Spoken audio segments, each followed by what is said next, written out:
right. Hi, everyone. Welcome. My name is Amanda Fleet, and this is Dr. Jadira Del Rivero and Dr. Jonathan Hernandez. I will be facilitating an interview with them today. I have absolutely no qualifications to do this, but my mother is a patient of both of them, and they kindly agreed to do this with me to help people become more educated and be able to advocate for themselves. Side note, my mom's doing really well after surviving this cancer for 7 years. So pretty awesome. So do me a favor and in the comments drop where you're from and just say hi, and just so we know that we're live and this is working, just to make sure. But the questions today come from patients with adrenocortical carcinoma. This interview is meant to be an educational resource for patients and caregivers, but this is not medical advice. Please direct questions relating to your situation to your medical provider.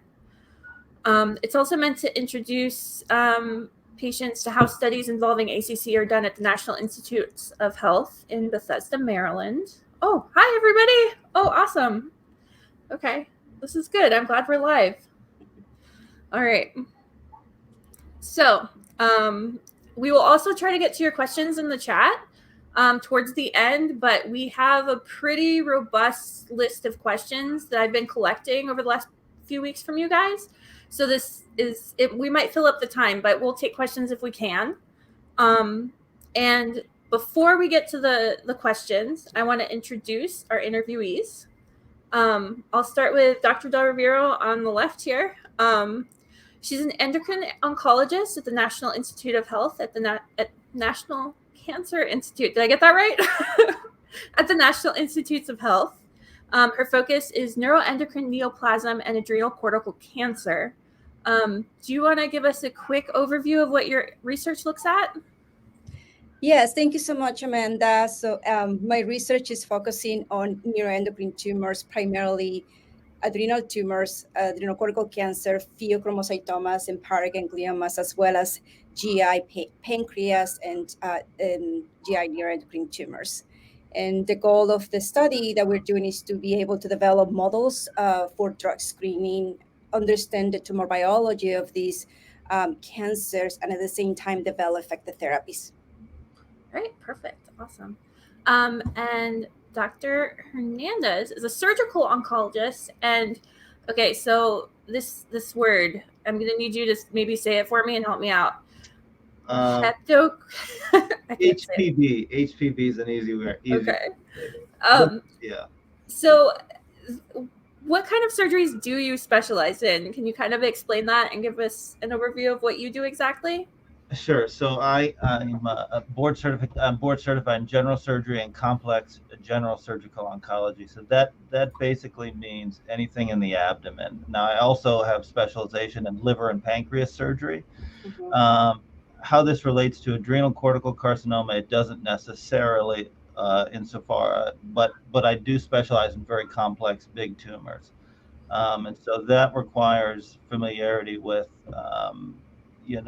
complex big blood vessels and scary things, and so that I do, and so these patients come to me usually through Dr. Del Rivero, and so I have expertise in doing these sort of things, and so I agreed to do them. Yep, and Dr. Hernandez actually did surgery several times on my mother, which was amazing. So, well, thanks for saying that. Yes. I very much appreciate both of you. Dr. Hernandez is amazing. You both are. Thank you. So my first question that we're going to start off with, just to kind of like lay the foundation here, is what is ACC? And Dr. Del Rivero, I assume you want to take that one. Of course. Thank you so much, Amanda. So what is adrenocortical cancer? It's a rare tumor in which cancer cells form in the outer layer of the adrenal gland. So let me just explain a little bit what the adrenal gland is. So we know that the adrenal glands are on top of the kidney. It has two layers, the inner layer, which can produce adrenaline. So tumors that are produced from the inner layer that cause adrenaline, they're called pheochromocytoma. On the outer layer of the adrenal gland, they produce other hormones. And one of the hormones that adrenal gland produce is cortisol. Cortisol is considered a stress hormone, and cortisol is also able to increase the blood glucose in the circulation. The other hormones that adrenal gland produce is also aldosterone. And what is aldosterone? Aldosterone is a hormone that regulates your blood pressure. It can also increase the sodium in the body, and it can also eliminate potassium. And the other hormone is the sex hormones. Testosterone is one of them. And the reason why I'm saying this is because approximately 40 to 60% of ACC may produce excess of hormone. 40%, 30 to 40% may found they may not have any symptoms, may not have any secretion of hormones, but they tend to grow. And sometimes patient presents with pain, abdominal pain, that then leads to the to a CT scans, and that's how the ACC is found. In children, it's different. So in children, approximately 80 to 95% of the ACC produces androgens, and sometimes can produce cortisol, but not cortisol by itself. So you can see that there is a little bit of the difference in terms of how often this ACC produce, whether it's children with ACC or an adult with ACC. But I think it's important to recognize that what hormones produce, how they present, because depending on what hormones they produce, they may have a very specific clinical presentation. I think that was a long answer. That was a good answer. That was good. That was nice and detailed. Perfect. I actually just learned a few things that I didn't know, so that's awesome. So kind of piggybacking on that, Dr. Hernandez, what is usually the recommended surgery for ACC? What would that be like? So it depends if you're talking about a primary tumor or a metastatic tumor or metastatic tumors, but the principles are the same. I think these ought to be thought of as sarcomas. And in sarcoma surgery, you stay away from the tumor. You have to take out a bunch of normal tissue around that tumor so you don't spill anything. And I think people have gotten into trouble. Surgery has had this interesting sort of evolution recently where we try and do things through smaller and smaller holes. And so that we try and tell people that this is done for increased postoperative recovery and these other sort of reasons. And that may or may not be true, but it's very important you not compromise on margins. And you probably should stay as far away from this tumor as you can. I usually tell the residents, listen, people can live a very long time with one kidney, one lung, 20% of their liver, almost no colon. But that same is not true when the tumor comes back. So we don't want to compromise. And I think that's the bottom line. Okay. And can I ask a question? Dr. Hernandez, I was wondering if you could explain what that means by an R0 resection. And what is important in ACC? So the R, you can either have an R0, an R1, or an R2. An R2 would mean that somebody has left gross tumor behind. You would never really want to do this on purpose. And so an R0 means all of the microscopic margins are negative. So when a block of tissue comes out of somebody, the pathologist inks the area all around the tumor and then microscopically cuts these areas and examines them for tumor. And so you're looking microscopically. And if that margin is positive, that's called an R1. No gross tumor, but the tumor cells extended to the edge of the resection. Now, sometimes you can't help it. For example, if tumor's on bone, there's only so much you can do. For example, you can't take out someone's spine, right? You just can't do that to somebody. But so there's differences in margins, but basically an R1 is a microscope. The cells came up all the way to the margin of whatever you cut out. And R0 would be if the cells did not come. You had some distance away. Okay. I also learned that. You want to have an R0 resection. You don't want to be close. It's easier said than done in certain circumstances. But by my estimation, you should go as far away as you can with this, because ACC is one of these tumors that tends to come back. People tend to spill them, and they come back sort of in a way that lends one to believe, and I should clarify, I almost never see people with primary adrenocortical carcinoma. I don't see them during that initial time. I almost always see people who have recurrence, and a lot of times it's along that surgery bed, along the diaphragms, down in the back of the, in the sort of back as you can imagine it, or it's spilled a little bit and there's peritoneal nodules. These are things I see commonly, and I don't think these are primary modes of spread for this type of tumor. I think it happens as a result of not wanting to get super aggressive and take out a bunch of stuff on people. Okay. Not always. I should clarify. I'm not blaming anyone for doing a bad job. It's just the way this tumor behaves in a way that, tends to do this. And so you got to be really careful and take out extra stuff if you have to. Yeah, makes sense. Okay. So kind of on the note of like recurrence, Yep.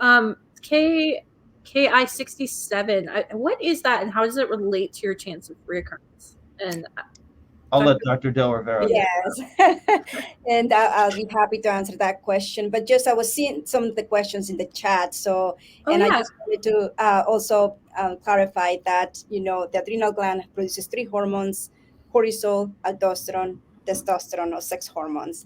And most commonly in adults, cortisol is the most common that is produced in ACC, followed by testosterone, rarely aldosterone. But now going back to the question about the Ki67. So what is Ki67? It's a marker of cell proliferation. When we look under the microscope, that's what Ki67 is.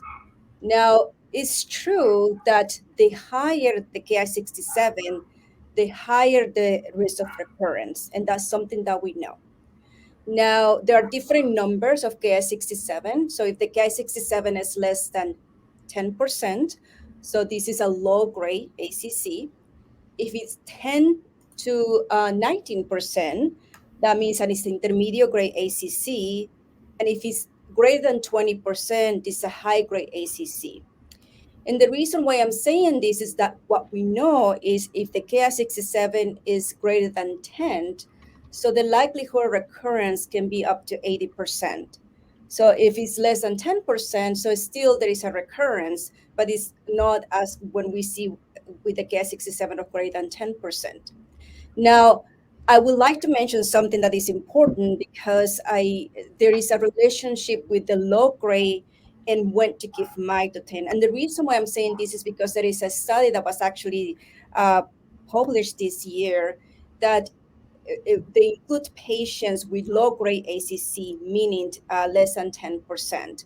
And those patients that were included, also they have localized tumor, either a grade 1 to grade 3, stage 1 to stage 3, and they have a very successful surgery.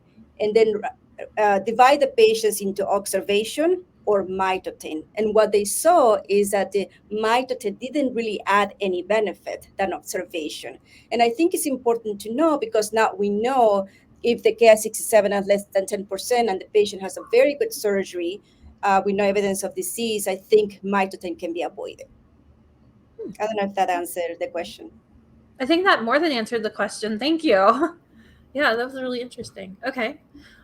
So as far as surgeries go, how many can a patient with ACC have? Because I know my mom has had multiple surgeries for one thing, and I know several people actually that have had multiple surgeries. So I'm just kind of, is there like a? It's an excellent question. There's no set number, but every time you have something done in an area, it gets harder and harder to go back. Now, I firmly believe that's not a reason you shouldn't do it, but also the safety of the operation, the ease at which it can be done, and the safety are sort of, it gets harder each time, and then it depends on where the recurrences are. But there's no set number. And if we've done this where we've looked at people who've lived a very long time, like your mother has, and those patients tend to have undergone multiple operations. Now, I wish I could say that surgery was responsible for getting them there. It's unclear whether that's an association, simply an association, For example, did somebody have disease that was amenable to an operation such that they had so many operations? Or is, I think probably that's not true. That's, probably true in the fact that I'm not sure that surgery is, not everybody can have an aggressive operation. So I don't want to misconstrue what I'm saying is if you have multiple surgeries, you're going to live a really long time. That's not always true. But if you take somebody who has recurrences and they're localized and they have, long times in between, I think that all speaks to good biology, and then we should get very aggressive with surgery. And so I think the selection of patients is an important part of all of this, but there's no set limit. I think every operation has to be weighed for its benefits and also its risks. Mm-hmm. And if that ratio is in favor of proceeding, then I think we proceed. Makes sense. Okay. So it case by case basis, like most things. Absolutely, a case by case. Yeah. Okay. All right. That makes sense. So a question for Dr. Del Rivero. Do you think there's a correlation between anxiety and stress in getting ACC? I hear this a lot from people. Yeah. And I also hear that a lot, and that's a question that my patients often ask. But there is really no evidence that stress and anxiety can cause ACC. Now, having the diagnosis of ACC can absolutely cause stress and anxiety. Knowing that I have ACC, that absolutely can do that. But anxiety and stress is not related or doesn't cause ACC, as far as I know. Okay.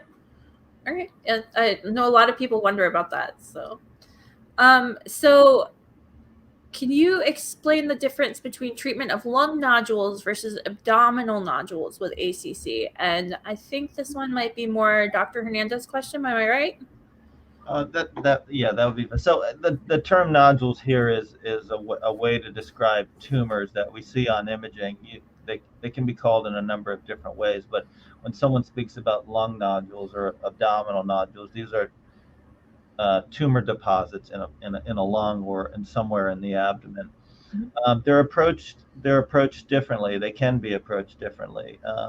It's normally the thoracic surgeons who approach the lung nodules, but that and the spectrum of what we would do for somebody with lung nodules really is going to depend on where they are and exactly how many they are. But the concept is, can we do something safely to get them out? And that's basically it. And so what that something has to be, again, is going to depend on where they are. So, in my mind, this is problems in different areas where different surgeons sort of operate. And, thoracic surgeons can do things through minimally invasive procedures that are much nicer for somebody than having to have your sort of a chest incision, which can be quite painful, as you can imagine. Mm-hmm. I think so. The principles I talked earlier about doing minimally invasive surgery, it's a different story once you get to metastasectomy. So if you had a single lung nodule, I think or a single, let's say you had a small liver metastases on the very end of your liver, you could easily get that out with a minimally invasive type technique. You wouldn't have to do something super crazy. So, example, you don't have to take 80% of someone's liver for that. It has to be weighed on an individual basis, but in essence, lung or abdominal nodules basically means tumor deposits in some place, mm-hmm. and they can be approached in multiple ways. It just really depends on where they are exactly. Okay, makes sense. So, as far as treatment goes, specifically for lung nodules, is there usually like difference for that? I get a lot of questions because it seems like lung nodules are kind of looked at a little differently. Yeah. So lung nodules, so if you look at just people with various CTs for various reasons, you can see small, less than a centimeter lung nodules in people, and they may not mean anything. Mm-hmm. So in one way, if you have something really small, it's hard to know what that is. It's really hard to know. And so some people, now the way we do this is, are they new? Are they growing? If they're stable, we kind of, sort of watch them. It's just hard to know with these very small things sometimes. But it really is going to be a case-by-case basis on how and when you decide to do anything. And it's going to depend on the number, the location, and a number of performance status issues for the patient. It really, I can't really answer that globally. I don't think. Yeah, that's totally understandable too. Yeah, because everybody's different, so that makes Everybody's sense. a little bit different. Yeah, absolutely. Yeah, and if can I make a comment about lung Absolutely. nodules? I mean, one thing is that ACC can present different. So there are patients that only have lung nodules. There are patients that only have liver lesions. I mean, the patients that have liver and lung. So I think it's important to know first in terms of what is the volume of disease and what is the growth rate of the tumors to then determine what would be the best strategy for treatments. And sometimes with the nodules, especially if they're central located in like what we call the hilum, there are vessels coming in and out. Sometimes in those situations, maybe resection may not be as easy. And Dr. Hernandez, please correct me if I'm wrong. But in those situations, maybe radiation could help as well. But I think there is always an option, like Dr. Hernandez said, to do lung resection of metastasis in the lungs, especially if there is no other signs of disease. But as you know, Dr. Hernandez may also agree that sometimes what we do is resect anything that is in the abdomen, and sometimes we resect what is in the lung. I don't know. What do you think, Dr. Hernandez? Yeah, I think you have to, individualize this heavily. Right. There are advantages to having lesions in the abdomen and lesions in the liver, for example. The liver is an organ that can regenerate. It can hypertrophy. So if I cut off, half of your liver, the half I leave behind is going to get bigger and stronger and compensate. Much like if you had a hurt hand and we tied it behind your back or put it in a cast or something, your other hand, your non-dominant hand, would start being stronger and better for you. But the lung that's not true for lung tissue. You only have so much lung tissue. And so, we have to individualize, and depending on where the lesions are, how central they are, do we think this is going to get rid of everything for you? There's a lot that goes into weighing options for people. And it's which is why, you come to us for opinions, right? Because, I think people should get multiple opinions because nobody has all of the right answers. But you have to individualize this and weigh risks and benefits. There are multiple options, but the decision has to be made based on the individual, really. Yeah, and that totally makes sense. Like I've known a lot of people in a lot of different situations, so Yeah. totally makes sense. So I know I saw some mention of mitotane in the comments, but my next question is, do you have any suggestions for taking mitotane and maintaining quality of life? Yes. I have to say this question comes every time I see a patient, especially when the indication is to take mitotane. So mitotane is a very difficult drug to tolerate. It has a lot of side effects. And let's just discuss some of the side effects because I think it's important that patients know the side effects at the same time how we can control some of the side effects. And also I want to comment as well how I manage mitotane, which may be a little bit different than what other institutions are doing. So between the most common side effects of mitotane, we know it can cause CNS symptoms, abnormalities, and usually that happen when the mitotane levels are high. So it worsens those symptoms of fatigue, imbalance, depression, decreased memory. A lot of my patients, they feel like their memory is not the same. So usually when that happens, I think it's important to assess what the levels are of mitotane and at the same time decrease it as well, the dose. Other symptoms, the thyroid can affect the thyroid, can cause adrenal insufficiency. So every patient that is on mitotane, we have to give hydrocortisone. And one thing about hydrocortisone is like we need to calculate based on the height and weight of the patient because it has to be a physiological dose what your body is producing. And then what mitotane does is accelerate the metabolism of hydrocortisone. Sometimes we need to give a little bit of a higher dose as well. And we sometimes adjust the dose based on how the patient feels. Other is nausea, vomiting, diarrhea. So usually the nausea and vomiting can be controlled with Zofran or anti-nausea medication. The most common that we use is Zofran. If there is diarrhea, Lomodil can help. Sometimes it can affect the liver enzymes. It can cause rash. In those situations, we usually stop the drug and then we assess how much we can give. And in terms of how do I give mitotain, and I think it's important as well. So usually the way I recommend it is to start like 500 milligrams twice a day. And then every 7 days, 5 to 7 days, I can increase by one pill. And then I increase the dose until the patient is able to tolerate. Mhm. I understand that sometimes there is concern about having the levels 14 to 20, and the reason, if we wanted to get to those levels, you need to take sometimes a lot of mitoten. And I have to say, I mean, a lot of the ACC warriors here, they know Dr. Tito Foco, and I follow his philosophy that having some levels is better than not levels at all.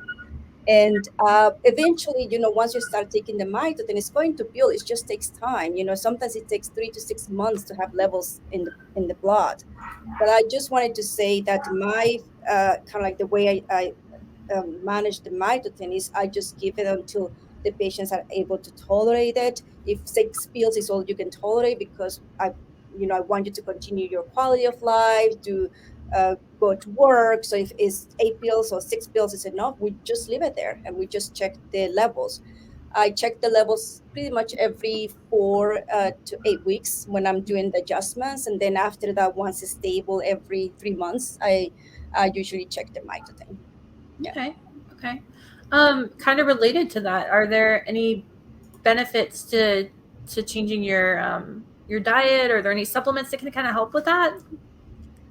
Not really. I mean, I usually recommend, having a healthy diet, leafy vegetables, less animal products, but that's kind of like, but overall a Basics. healthy diet. There is nothing that you can do in terms of diet or supplements that can, make things better. Not to my Yeah. knowledge. Okay. Okay. Makes sense. So my next question is, how often should someone be scanned for disease? That's there seems to be a lot of different opinions on that. I guess I can answer this. So Mhm. the reason we scan people is they have risks of recurrence. So what we're trying to do is identify this disease as an early time point such that we can intervene. And it's certainly easier to intervene early rather than do it at a very late stage. And so, usually every 3 months is for at least, the first 2 years is probably a good idea. Now, what modalities you use to scan with, if it's a person who's had recurrence in the liver, I very much prefer an MRI. I think an MRI is your best test for liver.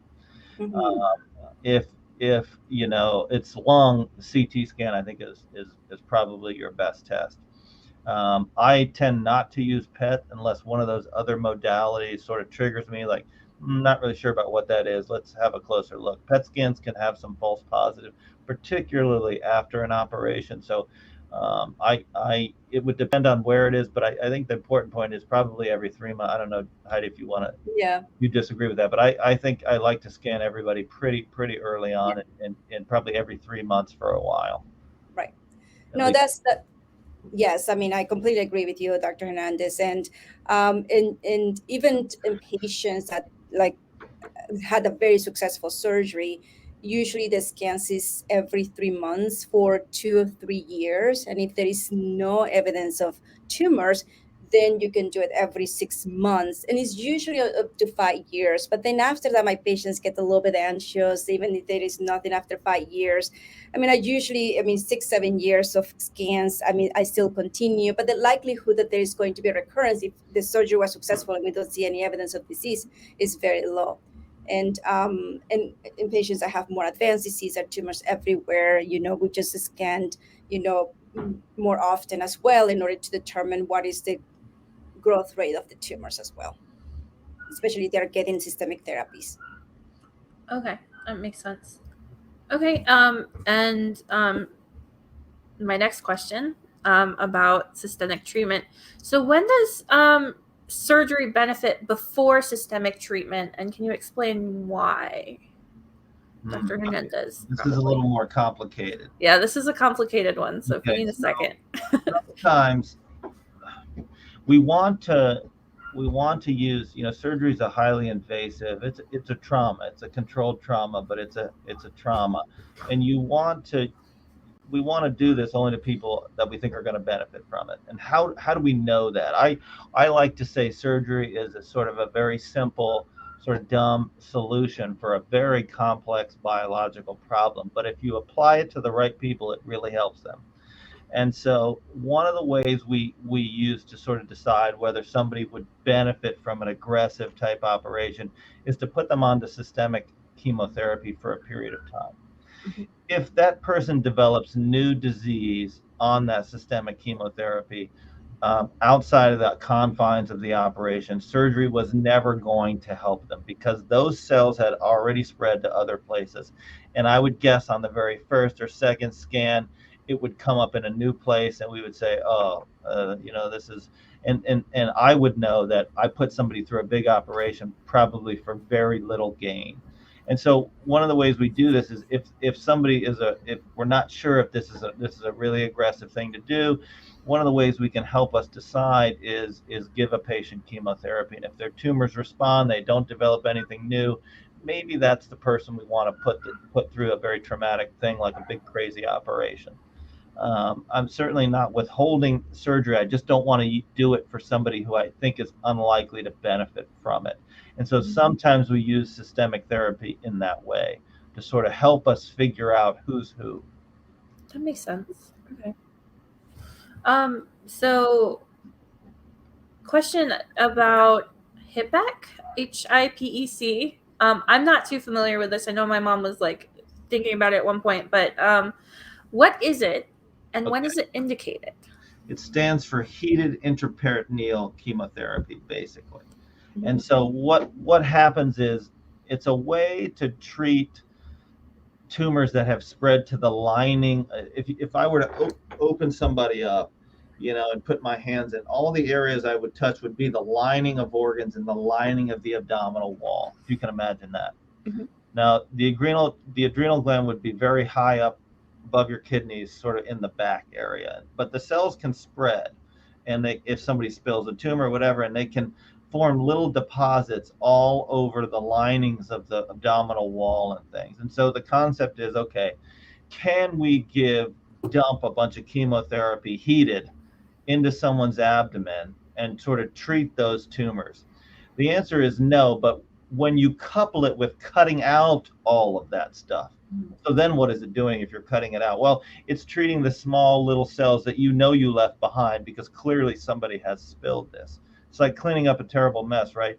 You can I'm not very good at cleaning up stuff. I'm good at making mess, but I'm not very good at cleaning up. So if you spill a bunch of stuff, how do you get it all up off the carpet or whatever? It's very hard.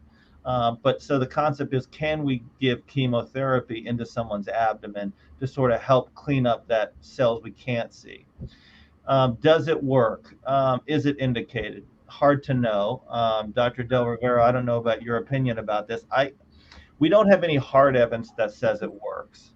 So I think it has to be, you'd probably want to do this on a trial to sort of sort this out. I don't know. You have stronger feelings about whether you think this works or not, Dr. Del Rivero. I don't know. I don't know. I think the most important thing is to get a good cytoreduction, get it all out. Whether the added chemotherapy is worth it, I don't know. I don't think we know as a community, but Dr. Del Rivero, you can certainly weigh in. Yes, I mean, I do agree with you in that aspect. I think, we still don't know. I mean, if there was a study, as you know, but there were not that many patients, including the study. It's hard to determine what exactly is the benefit. That being said, I do have a couple of patients that had, received HIPEC after a very extensive cytoreductive surgery, and my patients are doing well. So it's hard to say. I think we need more data to really determine, what is the efficacy of doing that. But I do agree with Dr. Hernandez's comment.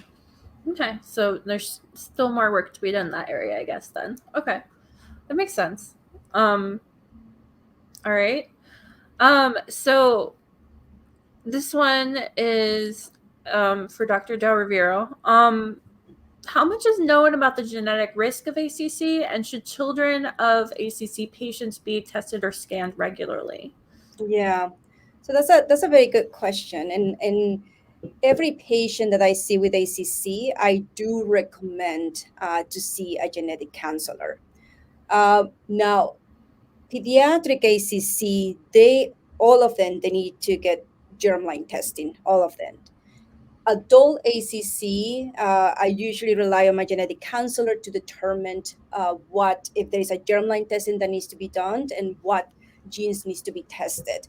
And she usually makes that decision based on the clinical presentation, on the family history to determine what needs to be done.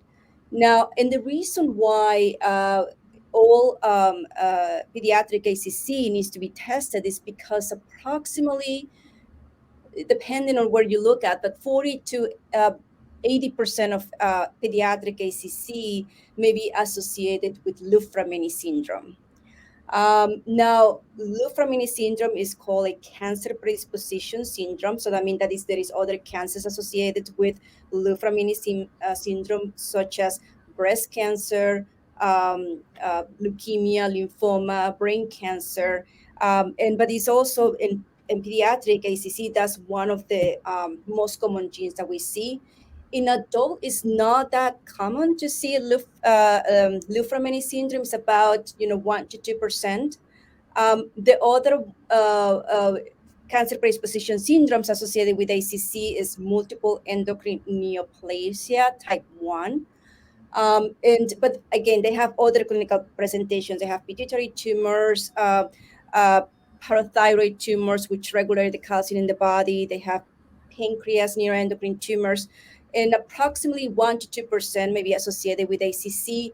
Somebody in the chat asked about MEN4, and I have to say I have a patient with MEN4 and ACC. I don't think it's very common that we see that. This is a syndrome that was just described in the last few years. Other cancer predisposition syndrome is Lynch syndrome. But Lynch syndrome is also associated with colon cancer, endometrial, ovarian, pancreatic cancer. But the risk of ACC and Lynch syndrome is about 3%. But those are the cancer predisposition syndrome. In terms of what scans needs to be done, I mean, it's also dependent, because when they have this cancer predisposition syndrome, we have to follow the guidelines in terms of what needs to be done to follow the other cancers as well.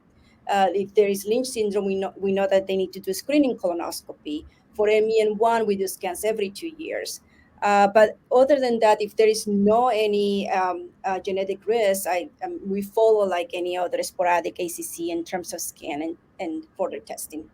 Okay, so basically you recommend genetic counseling for the patient with ACC, and then family members as indicated by that genetic testing. Right. Okay, cool. All right. That makes sense. So my next question is about tumors specifically. What is the difference between androgen and cortisol producing tumors? Yeah. Yes. That's a good question. So, as I say earlier, up to 60% of ACC may produce excess of hormones in adults, and in pediatric, like 80 to 95% of pediatric ACC may produce excess of hormones. In adult, the most common is cortisol, followed by androgen, and when I see androgen, is the testosterone, and in pediatric is usually androgen followed by cortisol. Now, in terms of symptoms, they have different clinical presentation. Patients that have excess of cortisol may have moon phases. They may have fat in the abdomen, increased fat in the abdomen. They can have diabetes, high blood pressure, osteoporosis. They can also have decreased wound healing. And that's one of the things that Dr. Hernandez always asks me, is her cortisol is all blocked? Because especially for surgery, we need to make sure that the cortisol is well blocked prior going to surgery, because the excess of cortisol can decrease healing as well. In terms of the androgens, in pediatrics, they cause what we call precocious puberty, accelerated growth, acne. That's due to the excess of testosterone. In adult, the most common symptoms that we see is in female, menstrual irregularities. In male, we see the baldness, and also they have an increased muscle mass as well because of the excess of testosterone. But yes, based on what hormone they produce, they have seen a different symptomatology. Now, when they have excess of hormone, especially in the advanced setting, metastatic setting, we need to do something to block the excess of hormones. And there are medications to do that. Sometimes mitoten is not enough. So that's why we need to add other drugs, methylprednisolone, mifepristone, ketoconazole. Those are the other drugs that can help lower the excess of cortisol. In terms of excess of androgen, when it's very elevated, sometimes we use a drug that is used in prostate cancer. It's called enzalutamide, and that helps us to decrease the testosterone level because they can have these symptoms. And because these symptoms, we also need to do something to help control the excess of symptoms. Okay. So that leads to the next question. Can you do surgery to help with excess hormone? Is that something that can be done, Dr. Hernandez? Yes.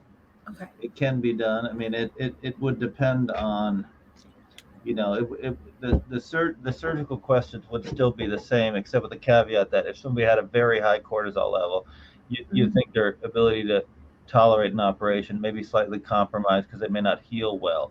So these risks and benefits have to be weighed, on an individual basis. But can you cut out tumors that make hormones? Absolutely.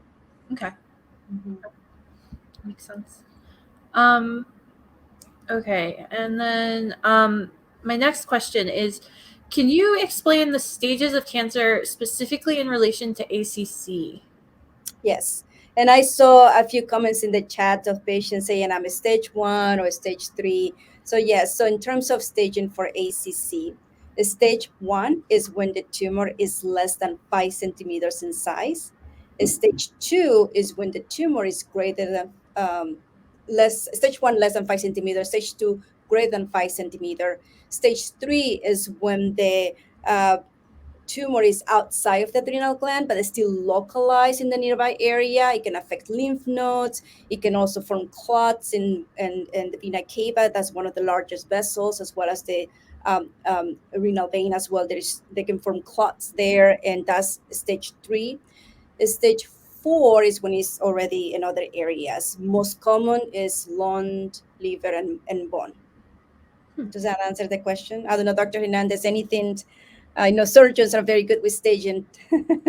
Yeah, again, I mostly see people with stage 4 disease. So I don't think I've seen somebody with an early. No, that's not true. Maybe one or two that you sent me, but I mostly see patients with stage 4 disease. Okay. Yeah. My mom has had stage 4, I believe, multiple times. So yeah. Yeah, she did. She did. I thought so. Okay. So then if the ACC is metastatic, can the patient still benefit from surgery? I think you kind of already answered this, but maybe do you have anything you want to expand on about that? Yeah, I think the answer is absolutely. The question is which patients with metastatic disease benefit from surgery. I think that's probably the bigger question. And again, I hate to keep saying the same thing, but it has to be weighed on a sort of individual basis. I would say that the most difficult area and we think that the tumors that grow the fastest tends to be the ones that spread to the liver. And so I think controlling the liver disease is really an important thing to be able to do to expand people's life out as long as possible. And so we haven't started this yet, but I'm going to adapt a therapy we use for other cancers to patients with metastases to the liver from adrenocortical carcinoma. We put in a special hepatic artery infusion pump, and we put this special chemo straight into their liver. It allows you to give really high levels of chemotherapy that you could never give to a whole person. It would be too toxic. It's done for primary tumors of the liver, like cholangiocarcinoma, bile duct cancers. It's done for when colon cancer spreads to the liver. I think it's going to work very well for properly selected people with adrenocortical carcinoma. And so we probably will open that, I don't know, probably in the next 4 to 6 months here. Oh, okay, so pretty quickly. Okay. Yeah, so I think it's going to help people, so I want to do it. And so, this would be combined with some liver directed surgery. So, you have a bunch, I can maybe cut them out or burn them all on one side. And the concept would be, can we treat the whole liver long enough such that on the one side we cleared, nothing ever grew back. We could then take you back and cut out the other part of your liver, and then you've got no tumors left. We do that for people with metastatic colon cancer. I think we can apply the same thing to patients with adrenocortical carcinoma. Okay. But yeah, I think you got to select people properly. Yeah. A lot of patients have disease in multiple areas, and we certainly understand that. A lot of times the lung lesions are pretty indolent. They don't really change very much. And so, if the liver's changing fast, we want to address that liver because that's going to keep you alive. So that's sort of the concept here.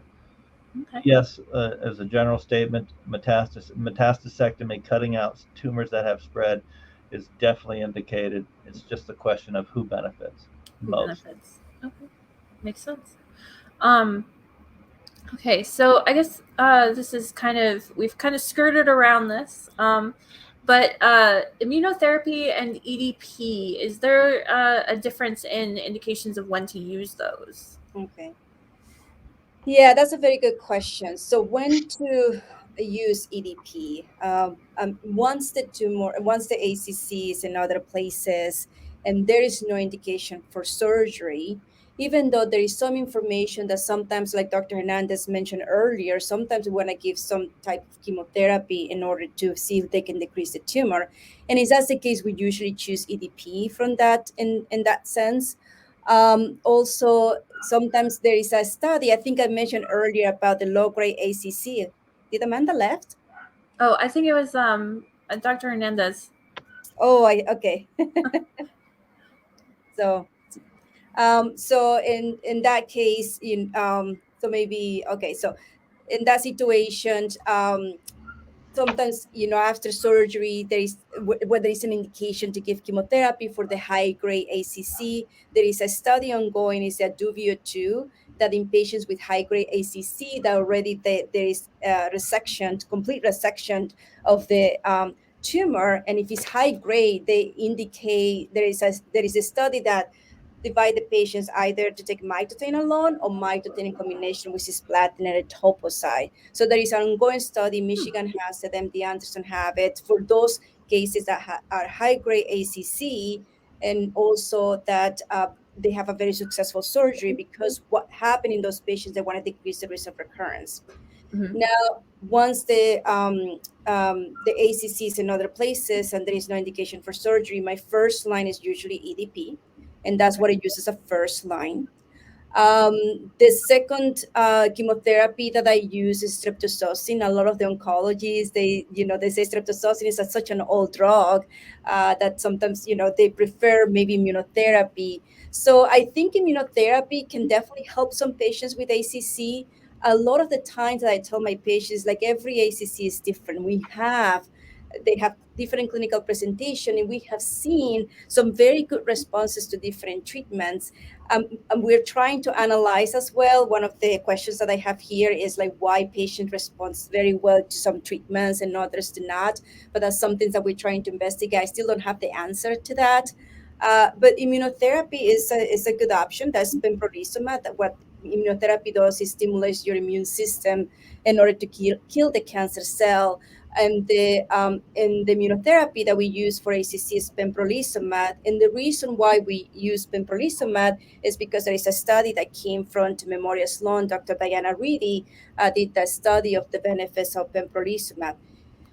In terms of response rate, meaning the ability to shrink the tumors, is not different than EDP, is the same. Immunotherapy seems, some patients that say they tolerate better, some patients that say they have side effects like the thyroid that doesn't, they don't produce any more hormones, and they have different adverse events or side effects related to immunotherapy. One thing that I always explain my patients in regards to immunotherapy, especially for those functional adrenocortical cancer, that produces cortisol, cortisol can't suppress the immune system. And in that situation, immunotherapy doesn't work as well. So if we wanted to try immunotherapy in those situations, but I usually discuss with the oncologists is that we need to give something to control the excess of cortisol.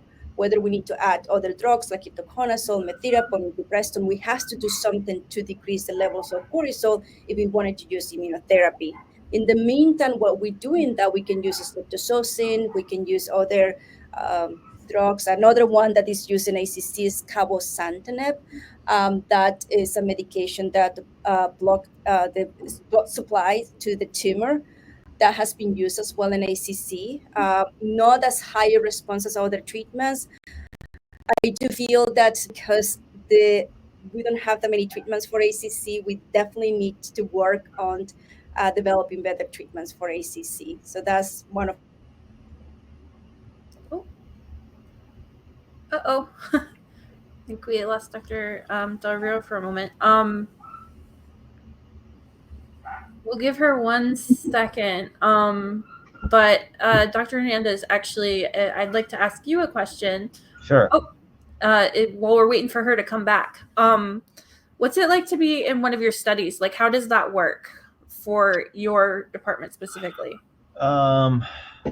So if you enroll on a, well, do you want me to let Dr. Del Rivero finish? Yeah, let's let Dr. Del Rio finish real quick, and then we'll. I think that was, I don't know. I think that was pretty much it. I think you were saying that is what you were working on. Oh, yes. Yes. Yes. So. And Dr. Hernandez as well. Yeah. So my next question was for both of you, but I since I started with Dr. Hernandez, what's it like to be in one of your studies? Was my question. I hope it's a good time, at least. No, I hope we take good care of. So I mean, we have a fairly sizable team that helps coordinate everything, and I like, I like to think, if you're going to enroll on a study and we're going to do this, we're going to get to know you very well, and we're going to take very good care of you, and I'm going to do everything I can in my power to keep you around as long as I possibly can, and whatever that means, whatever you need to get there, and if I can do it for you, I will do it. So that's what that means to me. Maybe it's better to ask one of the patients. I can't see who's on this. I'm sure there are at least 1 or 2 people on this. There are definitely a few of your patients on here. They let me know, and they're like, "Oh, he's my doctor. That's my surgeon." So, yeah. Okay. I can attest to the excellent care that both Dr. Del Rio and Dr. Hernandez provide, because they took really good care of my mom. I can say that. It's different than other hospitals. It's a very specialized care here. This whole institution is powered to built around patients and studies. It's not like something we do on the side. It's not. This is all we do. This is the only thing this institution does. And patients don't like to go other places after they come here. I wish I could say that's because of me or Dr. Del Rivero, but it's an institutional thing. It's a team thing, and we take very good care of people. I think that's part of the reason we're here. Yeah, very true. Dr. Dover, do you have anything to say about like being in one of your studies and what that's like? Yes, I mean, I completely agree with Dr. Hernandez. I mean, our priority is patient care, and as Dr. Hernandez said, deliver the best quality of care, and improve the lives of patients as well. All patients are seen at the NIH. They need to be part of a study or a protocol. I do have a natural history study for adrenocortical cancer, pediatric and adult. I mean, I'm an adult oncologist, but I see the pediatric with the pediatric oncologists here at the NIH. And the idea to have this natural history study is a longitudinal study. It's allowed me to understand more about the biology of ACC. Whenever I have a patient, I refer her to Dr. Hernandez. Something that I want to say, I think NIH do specialize in these tumor types. I think, having Dr. Hernandez, Dr. Wood, they are phenomenals in terms of addressing, ACC. They have a lot of experience. We have our thoracic surgeons as well, Dr. Huang, Dr. Carr, who are phenomenal surgeons who are able to also go above and beyond for patients. But the idea of the study of natural history study of ACC is to be able to understand more about the biology, collect clinical information, do molecular analysis, in order to understand more about biology of the disease, prognosis as well, and also to do studies with some of the tissues as well. I mean, Dr. Hernandez will testify for that because he has all these devices to do different testing, and for me is to be able to develop models. That way we're able to screen with different drugs and be able to develop better therapies for ACC. At the end of the day is to be able to develop more therapies, better therapies, and I hope one day cure. Thank you. Well, we're coming to the end of our time, and I want to make sure that you guys have if you have any like final comments you want to make or anything like that, that you get to do that. Do you guys have anything you want to end on? Dr. Rivero, you look like you have something. Well, I just wanted to say, well, first, thank you so much for everyone who was here with us in this hour. I truly appreciate it. And I think the one say that I want to say to the audience is that you're not alone on this. We're fighting with you. I understand having this diagnosis can be quite frustrated at times, and sometimes you feel that the system had failed you. But we are here for you. We're fighting for you, and I'm hopeful. I mean, together with Dr. Hernandez, who is, besides being a phenomenal surgeon and physician, he's a phenomenal scientist. And I know that working with him and working with others here at the NIH, I'm really hopeful that we can, help more patients with ACC, and just hang in there. We're here for you. If you have any questions, please don't hesitate to reach out. I'm always available for my patients. I think they know that. They have my direct contact information. And if there is any question, please reach out. We're here to help you, and we're here to, improve your quality of life. And just, that's what I want to say. I don't know, Dr. Hernandez. Love it. Dr. Hernandez, go ahead. Yeah, aside from the purely technical aspects that I sort of do for patients with this disease, I do want you to know I think a lot about out of the box solutions for this, and one of the ways we're doing this is I figured out ways to keep tumors alive outside of people, and I hope ACC has been a more difficult one for me to do, but I have some workarounds that I'm about to implement. And so I think we're going to get about a 4 to 5 day window where we can test various agents on tumors that are viable and alive outside of people. And so doing that in this way keeps the immune microenvironment and everything is the same as it was in the person. It's a huge way. I think it's a totally different avenue to look at things. And I think, the reason some of these early drugs and clinical trials, they don't actually work is because we don't really have good ways to test them before we give them to people. And so I want to be, for all the surgeries I do, we certainly have access to the tumor. And so being able to keep that tumor viable, you can see where I want to go with this. I want to be able to test various drugs. And if the drugs work, I want to be able to give it back to you if your tumor comes back. That's where I want to go with this. It's going to take us time.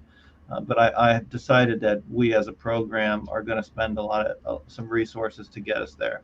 We've already spent a lot of resources in other diseases, but I'm going to spend some in adrenocortical carcinoma because I like the patients. I like the patient population. I think we do a good job with this disease, and I don't think there are enough drugs available to people who've got bad problems. So we're going to spend the resources to get there. Yeah. Thank you so much, guys. You have no idea how much I appreciate you guys, not only for doing this, but also for what you've done for me and my family. So thank you so much. I hope you all have a wonderful night. And everyone that's watching, thank you so much for coming by and listening. And take care. Stay in the group. We'll help each other out there. So, all right. Thank you, man. Thanks for this opportunity. Thank you. Thank you.